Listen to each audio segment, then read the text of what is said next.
ఏదైతే గొడ్లవల్లేరు ఇంజనీరింగ్ కాలేజీకి సంబంధించినటువంటి ఉదంతంలో దారుణం ఇంకా అలాగే చోటు చేసుకునే కనబడుతుంది. దీనికి పరిష్కారం ఏంటి అన్నటువంటి తెలియట్లేదు. ఓన్లీ విషయం విద్యార్థినులకు సంబంధించినటువంటి అందులోనే ఉన్న ఒక సీనియర్ అమ్మాయి ఇంకొక సీనియర్ అబ్బాయితో ప్రేమ కారణంగా అతను ఈ అమ్మాయిని ప్రేమ పేరుతో బ్లాక్మెయిల్ చేసి ఈ అమ్మాయి ద్వారా బాత్రూముల్లో సీసీ క్యామ్స్ పెట్టించి ఆ వీడియోల్ని అతను రికార్డ్ చేసి ఆ వీడియోల్ని ఇతరులకి అమ్ముకున్నాడు అన్నటువంటిదే ఇక్కడ ప్రధానమైనటువంటి అభియోగం.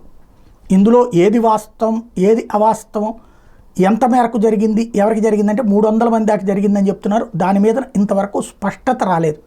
ప్రభుత్వం స్పష్టత ఇస్తుందా లేదా, పోలీసులు స్పష్టత ఇస్తారా లేదా, విద్యార్థినులు అయితే రాత్రంతా ఆందోళనకి దిగారు. ఎట్టి పరిస్థితుల్లో తమకు న్యాయం జరగాలని కోరుకుంటున్నారు. ఏం చెప్తారన్నదే అందరూ ఆసక్తిగా ఎదురు చూస్తున్నారు.